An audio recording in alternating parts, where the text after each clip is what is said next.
Hello everyone, welcome back to our channel English माध्यम के platform पे मैं हूं आपकी एडुकेटर प्रियंका ठाकुर और हम सॉल्व कर रहे हैं editorial based practice exercise.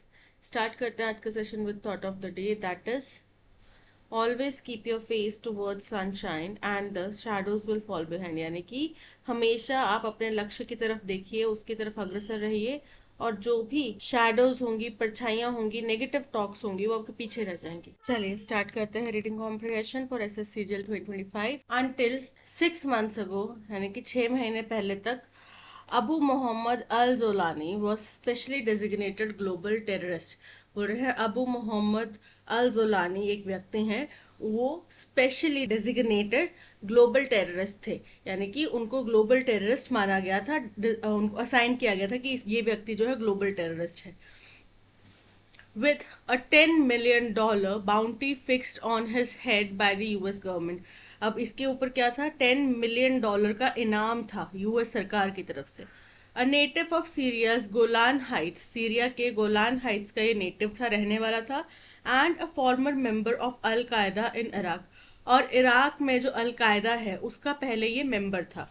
One of the groups most brutal branches, जो कि इस ग्रुप की सबसे क्रूर ब्रांच थी, अलकायदा ग्रुप की सबसे क्रूर ब्रांच थी। Julani founded Jabhat al Nusra, the al Qaeda Syria affiliate. बोल रहे हैं उन्होंने जमात जबात अल नुसरा फाउंड करी, एक अलग ऑर्गेनाइजेशन फाउंड करी जो कि अल कायदा का सीरिया एफिलिएट था, यानी कि उस संगठन का सहयोगी था। इन 2012 में, during the early stages of the civil war की शुरुआती दिनों में। 13 years later, अब 13 साल बाद, ऑन मे 14 को, Jolani, now known as Ahmed al Sharaa, met with US president Donald Trump in Riyadh. तो अब जोलानी, जिसका अब नाम अहमद अल सहारा है, वो यूएस प्रेसिडेंट डोनाल्ड ट्रंप से रियाद में मिला। Mister Trump, who earlier in the week lifted America's decades-long sanction on Syria। Mister Trump, जिन्होंने इसी हफ्ते की शुरुआत में क्या किया है? अमेरिका का जो दशकों लंबा एक सीरिया के ऊपर सैंक्शन चल रहा है, सैंक्शन यानी कि प्रतिबंध चल रहा है, उसको लिफ्ट कर दिया, यानी कि उठा दिया, रद्द कर दिया। Praised mister Sahara saying he was a tough guy, और उन्होंने मिस्टर सहारा की प्रशंसा करी, ये कहते हुए कि ये बड़े ही कठोर इंसान है। स्ट्रॉन्ग पास्ट फाइटर, और उन्होंने बोला कि बड़े ही स्ट्रॉन्ग फाइटर हैं। The meeting was a diplomatic victory for mister Sharaa. अब ये जो मीटिंग थी, ये डिप्लोमेटिक तौर पे, कूटनीतिक तौर पे मिस्टर सहारा की एक जीत थी। हुज इस्लामिस्ट हयात तहरीर अल शाम कैप्चर्ड दमास्कस इन दिसंबर 2024, जिनकी ये जो पार्टी है हयात तहरीर अल शाम, HTS, इसने दमास्कस को कैप्चर कर लिया, कब्जा कर लिया दमास्कस में दिसंबर 2024 में, by toppling the secular dictatorship of president Bashar al Assad. किसको टॉपल करके? टॉपल करना मतलब गिराना। किसको गिरा के? जो सेक्युलर डिक्टेटरशिप, तानाशाही थी प्रेसिडेंट बशर अल असद की, उसको गिरा के। Mister Sharaa met Qatar's emir in Doha in April, Qatar के एमिर से मिले वो दोहा में अप्रैल के महीने में, seeking support for his fledgling Islamist regime, और उन्होंने सपोर्ट मांगा जो उनकी उभरती हुई इस्लामिस्ट सरकार है, शासन है, उसके लिए। He enjoys the strong backing of Turkey, और टर्की से भी इनको बड़ा स्ट्रॉन्ग सपोर्ट मिल रहा है। He was welcomed by French president Emmanuel Macron, France के जो प्रेसिडेंट हैं इमानुअल मैक्रोन, उन्होंने भी इनका स्वागत किया अर्लियर दिस मंथ, इस महीने की शुरुआत में, at the LIC palace in Paris, Paris के एलआईसी पेरिस में। And in Riyadh, Saudi Crown Prince Mohammed bin Salman played a key role in facilitating his meeting with Mr. Trump। और जो Riyadh में सऊदी के crown Prince हैं मोहम्मद बिन सलमान, उन्होंने एक महत्वपूर्ण भूमिका निभाई कि मिस्टर प्रेसिडेंट डोनाल्ड ट्रंप जो हैं उनके साथ में उनकी मीटिंग को फैसिलिटेट करें, यानी कि पॉसिबल बनाए। With regional and international recognition, अब क्योंकि इनको जो ये गल्फ कंट्रीज हैं इनमें भी मान्यता मिल गई और इंटरनेशनल भी इनको सपोर्ट मिल गया, इंटरनेशनली भी इनको मान लिया गया कि हाँ यही लीडर है। अहमद अल सहरा appears poised to shape Syria's present and future। तो ऐसा लग रहा है कि ये बिल्कुल तैयार है सीरिया के प्रेजेंट और फ्यूचर को शेप करने में, दिशा निर्देशित करने में। The lifting of American sanctions opens the door for Syria to join the global economic mainstream। अब जैसे कि अमेरिकन सैंक्शन हट गए हैं तो सीरिया के लिए ग्लोबल इकोनॉमिक मेन स्ट्रीम में आने के लिए उसके रास्ते खुल गए हैं। एंड अट्रैक्ट फॉरेन इन्वेस्टमेंट, अब जैसे ही उनके ऊपर से सैंक्शन हटे तो फॉरेन इन्वेस्टमेंट भी आ जाएगा। Mister Sharaa has already invited American companies to invest in Syria's oil and gas. उन्होंने ऑलरेडी अमेरिका की कंपनीज को इन्वाइट किया है कि सीरिया के ऑयल और गैस में इन्वेस्टमेंट करें। Money could flow from wealthy Arab monarchies to war torn Syria for reconstruction and other business opportunities. अब जो दूसरे जो इनके अमीर वेल्दी मोनार्कीज होता है जहाँ पे राजतंत्र चलता है, तो जो अरब देश हैं जहाँ पे अभी भी राजतंत्र चलता है और जो अमीर है वहां से भी पैसा यहाँ पे आ सकता है, जो कि युद्ध से जूझ रहा सीरिया है, ताकि उनके वहां पे इंफ्रास्ट्रक्चर कंस्ट्रक्ट किया जाए, रिकंस्ट्रक्ट किया जाए और बिजनेस अपॉर्चुनिटीज वहां पे खोली जाए। बट वन क्वेश्चन रिमेन्स, लेकिन जो एक सवाल रहता है वो ये, what kind of Syria are mister Sharaa and his fellow Islamist planning to build, कि वो किस तरीके का सीरिया बनाना चाहते हैं। मिस्टर सहारा और उनके जो और इस्लामिस्ट पार्टनर्स हैं वो किस तरीके का सीरिया बनाना चाहते हैं। Mister Sharaa has promised to uphold the rule of law, respect women's rights and protect religious and ethnic minorities. Mister Sharaa ने वादा किया है कि वो रूल ऑफ लॉ यानी कि लॉ के अनुसार, नियम कायदे कानूनों के अनुसार चलेंगे, महिलाओं की रिस्पेक्ट करेंगे, उनके अधिकारों के लिए बात करेंगे, उनके अधिकारों की रिस्पेक्ट करेंगे और अपने रिलीजन को भी प्रोटेक्ट करेंगे। रिलीजियस और एथनिक माइनॉरिटीज जो होंगे उनको भी प्रोटेक्ट करेंगे, कि मान लो अगर सीरिया में हिंदुस्तानी रह रहे तो उनको भी बचाया जाएगा, प्रोटेक्ट किया जाएगा। Yet ever since the HTS captured power, लेकिन जब से HTS ने पावर सत्ता संभाली है, Syria has seen instances of targeted violence against minorities communities. लेकिन फिर भी जब से उन्हें सत्ता संभाली है, सीरिया में माइनॉरिटीज के अगेंस्ट में टारगेट करके वायलेंस देखा गया है, माइनॉरिटी कम्युनिटीज के अगेंस्ट में। इन मार्च में हंड्रेड्स और Alawites, the sect to which ousted president Assad belongs, बोल रहे हैं कि मार्च में कई 100 अलाविट्स, वो दबका, वो समाज जिससे जो आउटस्टेड मतलब कि जो बर्खास्त प्रेसिडेंट है, हटाए गए प्रेसिडेंट है असद बिलोंग्स, वो इस पार्टी से बिलोंग करते थे, इस समुदाय से बिलोंग करते थे। Were killed by Islamist gunman in the coastal Latakia region. तो ये मारे गए थे इस्लामिस्ट गनमैन यानी कि बंदूकधारी लोगों के द्वारा कोस्टल लताकिया रीजन में। Sectarian tensions remain high, sectarian यानी कि संप्रदायवादी, तो संप्रदायवादी जो टेंशन है वो अभी भी बहुत गंभीर है in central Syria, where targeted killings and abductions are frequently reported, जहाँ पे टारगेट करके मारना और एब्डक्शन यानी कि अपहरण करना ये फ्रीक्वेंटली बहुत निरंतर रिपोर्ट किया जाता है। इन रिसेंट वीक्स, अभी कुछ हफ्तों में, Syria's Druze minority has come under sustained attacks, Syria के जो ड्रूज माइनॉरिटीज हैं उनके ऊपर भी निरंतर अटैक्स हो रहे हैं, with community leaders describing the violence as a genocidal campaign, और जो समुदाय के लीडर्स हैं वो इस वायलेंस को, हिंसा को जेनोसाइडल, जनसंहार जो होता है उसके कैंपेन के तौर पे, कि एक पूरी जनसंहार की प्रक्रिया चल रही है उसके तौर पे बता रहे हैं।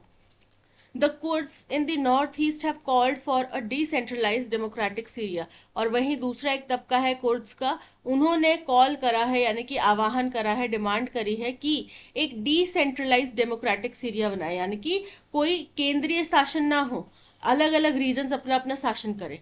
ठीक है, तो उसके अकॉर्डिंग का उन्होंने सीरिया की मांग करी है।